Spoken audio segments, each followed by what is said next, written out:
ರಾಜ್ಯದಲ್ಲಿ ಈಗ ದೇಶದಲ್ಲೇ ಸದ್ದು ಮಾಡಿದಂಥ ಪ್ರಕರಣ ಅಂತಂದ್ರೆ ಲಕ್ಷ್ಮೀ ಹೆಬ್ಬಾಳ್ಕರ್ ಹಾಗೂ ಸಿಟಿ ರವಿ ಅವರ ಈ ವಿವಾದ ಚರ್ಚೆಗೆ ಎಡೆ ಮಾಡಿಕೊಟ್ಟಿದ್ದು.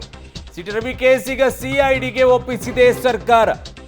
ಹುಬ್ಬಳ್ಳಿಯಲ್ಲಿ ಗೃಹ ಸಚಿವ ಪರಮೇಶ್ವರ್ ಅವರು ಈ ಬಗ್ಗೆ ಹೇಳಿಕೆಯನ್ನ ಕೊಟ್ಟಿದ್ದಾರೆ. ಸಿಟಿ ರವಿ ಹಾಗೆ ಹೇಳೇ ಇಲ್ಲ ಅಂತ ಅವರು ಹೇಳುತ್ತಾರೆ. ಲಕ್ಷ್ಮೀ ಹೆಬ್ಬಾಳ್ಕರ್ ಮತ್ತು ಜೊತೆಗಿದ್ದವರು ಹೇಳಿದ್ದಾರೆ ಅಂತಿದ್ದಾರೆ.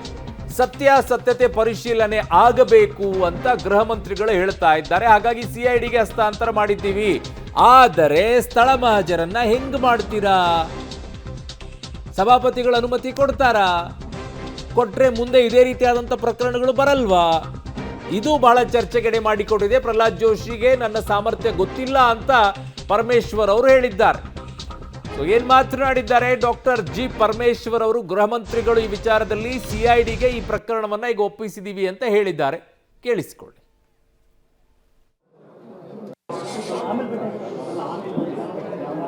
ಈ ಘಟನೆಯ ಬಗ್ಗೆ ವಿಷಾದವನ್ನು ವ್ಯಕ್ತಪಡಿಸ್ತಾ ಇದ್ದೇನೆ. ಸೊ ಸ್ಪೀಕರ್ ಅವರ ಕೆಲಸ ಅವ್ರು ಮಾಡ್ತಾರೆ ಅಂತ ಹೇಳಿದ್ದಾರೆ. Sir, correct. ಸಭಾಪತಿಗಳು ಹೇಗೆ ಈ ಪ್ರಕರಣವನ್ನ ಈಗ ನೀವು ಅವಕಾಶವನ್ನ ಮಾಡಿಕೊಡ್ತೀರಾ? ಪೊಲೀಸರು ಈ ಪ್ರಕರಣದಲ್ಲಿ ಒಳಗಡೆ ಹೋಗ್ಬೇಕಾ ಅಥವಾ ಇಲ್ವಾ? ತನಿಖೆಯನ್ನ ಮಾಡಬೇಕಾ ಮಾಡಬಾರ್ದಾ? ಸಭಾಪತಿಗಳು ಇದಕ್ಕೆ ಅವಕಾಶವನ್ನ ಕೊಡ್ತಾರಾ ಕೊಡಲ್ವಾ? ಅವರನ್ನ ಬಿಟ್ಟೇ ನೀವು ತನಿಖೆಯನ್ನ ಮಾಡೋದಾದ್ರೆ, ಆಡಿಯೋ ವಿಡಿಯೋಗಳನ್ನ ಇಟ್ಕೊಂಡು ಮಾಡೋದೇ ಆದರೆ, ನಾಳೆ ಯಾರಾದರೂ ಸದನದ ಒಳಗಡೆಗೆ ಇನ್ನೊಬ್ಬರ ಹೆಸರನ್ನ ಹೇಳಿ ಮಾತನಾಡಿದಾಗ ಕೇಂದ್ರದಲ್ಲೂ ಅನ್ವಯವಾಗುತ್ತೆ. ಯಾಕೆ ಅಂತಂದರೆ ಕಾಂಗ್ರೆಸ್ ಕೂಡ ಕೇಂದ್ರದಲ್ಲಿ ಪಾರ್ಲಿಮೆಂಟಲ್ಲಿ ಹೊರಗಡೆಗಿರೋರ ಹೆಸರನ್ನ ತೆಗೆದುಕೊಂಡು ಮಾತನಾಡ್ತಾರೆ. ಹಾಗಾದರೆ ನಾಳೆ ಅವರು ಮಾನನಷ್ಟ ಮೊಕದ್ದಮೆಯನ್ನು ಹಾಕಿದರೆ ಫೇಸ್ ಮಾಡೋಕ್ಕೆ ಎಲ್ಲರೂ ರೆಡಿ ಆಗಬೇಕು. ಮಾಡಬೇಕು. ಇದು ಒಳ್ಳೇದಾಗಬೇಕು ಈ ವಿಚಾರದಲ್ಲಿ. ನಾಳೆ ಇನ್ನೊಬ್ಬರ ಹೆಸರನ್ನು ನೀವು ಹೇಳ್ಕೊಂಡ್ಬಿಟ್ಟು ಸದನದಲ್ಲಿ ರಕ್ಷಣೆಯನ್ನು ಪಡ್ಕೊಂಡು ಕೂತ್ಕೊಳ್ತೀರಾ, ಏನು ಕೇಸ್ ಆಗಲ್ಲ ಏನೂ ಆಗಲ್ಲ ಅಂಥೇಳಿ. ಈ ಮೂಲಕವಾಗಾದರೂ ಆಗಲಿ, ಅದು ಕೊಟ್ಟಿದ್ರಲ್ಲ, ಒಳ್ಳೆಯದೇ ಆಗಲಿ. ಅದು ಕೊಟ್ಟಿದ್ರಲ್ವಾ, ಆಗಬೇಕು. ನಾಳೆ ಸದನದ ಒಳಗಡೆಗೆ ಯಾರು ಸದನದ ಒಳಗಡೆ ಇಲ್ಲದೆ ಇರುವವ್ರ ಬಗ್ಗೆ ಮಾತನಾಡಬೇಕಾದ್ರೆ ಬಹಳ ಎಚ್ಚರಿಕೆಯಿಂದ ಇರಬೇಕಾಗತ್ತೆ. ಇನ್ನು ಮೇಲೆ ನಡೆಯುವ ಸಿಐಡಿಗೆ ತನಿಖೆಗೆ ಆದೇಶ ಮಾಡಿದ್ದೇನೆ. ಅದರ ತನಿಖೆ ನಡೆಯುವಾಗ ನಾವು ಯಾವುದೇ ಹೇಳಿಕೆಗಳನ್ನು ಮತ್ತು ಸ್ಟೇಟ್ಮೆಂಟ್ಗಳನ್ನು ಕೊಡೋದಕ್ಕೆ ಬರೋದಿಲ್ಲ. ನಮ್ಮ ಪೊಲೀಸ್ನವ್ರ ಕೆಲಸ ನಾವು ಮಾಡಬೇಕಾದ ನಮ್ಮ ಕರ್ತವ್ಯ ಇದೆ. ಸ್ಪೀಕರ್ ಅವರು ಅವ್ರ ಕೆಲಸ ಅವ್ರು ಮಾಡ್ತಾರೆ. ಅಲ್ಲಿಯ ಸಾಧಕ ಬಾಧಕಗಳನ್ನು ನೋಡಿಕೊಂಡು ಸ್ಪೀಕರ್ ಅವರು ಅವರ ಅಭಿಪ್ರಾಯಗಳನ್ನು ತಗೊಂಡು ಅದೆಲ್ಲ ಪ್ರೊಸೀಜರಲ್ಲಿ ಮಾಡುವಾಗ ಸ್ವಲ್ಪ ಡಿಲೇ ಆಗ್ಬೋದು. ಆದರೆ ಅದನ್ನು ಸರಿಯಾದ ರೀತಿಯಲ್ಲಿ ಮಾಡಬೇಕು. ಅದಕ್ಕಾಗಿ ನಾವು ಇವತ್ತು COD ಕೊಟ್ಟಿದ್ದೇವೆ. ತನಿಖೆ ಮಾಡಿ ಅದರಲ್ಲಿ ಏನಿದೆ, ಏನು ಸತ್ಯಾಸತ್ಯತೆಯನ್ನು ನೋಡಬೇಕಲ್ಲ. ಕೆಲವರು ಹೇಳ್ತಾರೆ ಈಗ ಅವ್ರು ಹೇಳಿದ್ದಾರೆ, ನಾನು ಆ ರೀತಿ ಹೇಳಲೇ ಇಲ್ಲ ಅಂತ ಹೇಳಿದ್ದಾರೆ ರವಿ ಅವರು. ಆದರೆ ಅಲ್ಲಿ ನಡೆದಿರೋದೇ ಬೇರೆ ಅಂತ ಬೇರೆಯವರು ಹೇಳ್ತಾರೆ. ಸಾಕ್ಷ್ಯಗಳು ಪಕ್ಕದಲ್ಲಿದ್ದವರೆಲ್ಲ ಕೇಳಿಸ್ಕೊಂಡವರು ಅವರು ಹೇಳ್ತಿದ್ದಾರೆ. ಇದೆಲ್ಲ ತನಿಖೆ ಆಗಬೇಕಲ್ಲ, ಅದಕ್ಕಾಗಿ COD ಆದೇಶ ಮಾಡಿದೆ. CID ಸದನದ ಒಳಗಡೆಗೆ ರಕ್ಷಾ ಕವಚವನ್ನು ಪಡ್ಕೊಂಡು ಕೂತ್ಕೊಂಡು ಎಲ್ಲರ ಬಗ್ಗೆ ಮಾತನಾಡ್ತಾ ಇದ್ದಂತಹ ಇನ್ಮೇಲೆ ಸದಸ್ಯರು, ಸಚಿವರುಗಳು ಯಾರೇ ಇದ್ದರೂ ಸಹ ಅವರಿಗೆ ಇನ್ಮೇಲೆ ರಕ್ಷಾ ಕವಚ ಹೊರಟು ಹೋಗುತ್ತೆ ಅಂತ ಕಾಣಿಸ್ತಾ ಇದೆ. ಈ ಮೂಲಕವಾಗಿ ಈ ಪ್ರಕರಣದ ಒಂದೇನೋ ಬದಲಾವಣೆ ಆಗಬೇಕಂದ್ರೆ ಏನೋ ಒಂದು ಕಾರಣ ಆಗಿರಬೇಕು ಅಂತಾರೆ, ಒಂದು ಘಟನೆ ನಡಿಬೇಕು ಅಂತಾರೆ. ಹಾಗಾಗಿ ಈ ಘಟನೆಯ ಮೂಲಕವಾಗಿ ನಿಮಗಿರುವಂಥ ರಕ್ಷಾ ಕವಚ ಹೊರಟು ಹೋಗುತ್ತೇನೋ. ನನ್ನ ಸಹೋದ್ಯೋಗಿ ಈಗ ಪೊಲಿಟಿಕಲ್ ಬ್ಯೂರೋ ಹೆಡ್ ಆಗಿರುವಂಥ ರವೀಶ್ ನನ್ನೊಂದಿಗೆ ಸಂಪರ್ಕಕ್ಕೆ ಸಿಗ್ತಾ ಇದ್ರೆ. ರವೀಶ್, ಬಹಳ ಇಂಟ್ರೆಸ್ಟಿಂಗ್ ಆಗಿತ್ತು. ಒಳಗಡೆಗೆ ಇದ್ದಂಥವರು ಆಚೆ ಇದ್ದವ್ರ ಬಗ್ಗೆ ಮಾತನಾಡ್ತಾ ಇದ್ರು ಇಲ್ಲಿಯವರೆಗೂ ಕೂಡ. ಈಗ ಈ ಪ್ರಕರಣದ ಮೂಲಕವಾಗಿ ಇನ್ನು ಮೇಲೆ ಒಳಗಡೆಗೆ ಇರೋರ ಬಗ್ಗೆನೂ ಕೂಡ FIR ದಾಖಲಿಸಬಹುದಾ ಅನ್ನುವಂಥ ಲೆಕ್ಕಾಚಾರಕ್ಕೆ ನಾಂದಿ ಹಾಡಿಕೊಡ್ತಾ ಇದೆಯಾ ಅಂತ ಈ ಸರ್ಕಾರ? ಅರುಣ್, ಪ್ರಮುಖವಾಗಿರ್ತಕ್ಕಂಥದ್ದು ಈಗ ಪ್ರಕರಣವನ್ನ CIDಗೆ ಒಪ್ಪಿಸಿರ್ತಕ್ಕಂಥ ಸರ್ಕಾರದ ನಿರ್ಧಾರ ಏನಿದೆ, ಅದು ಮುಂದಿನ ದಿನಗಳಲ್ಲಿ ಮತ್ತಷ್ಟು ಸಂಘರ್ಷವನ್ನ ಸೃಷ್ಟಿ ಮಾಡುವಂತಹ ಚಾನ್ಸಸ್ ಜಾಸ್ತಿ ಇರುತ್ತೆ ಅಂತ ಹೇಳಲಾಗ್ತಾ ಇದೆ.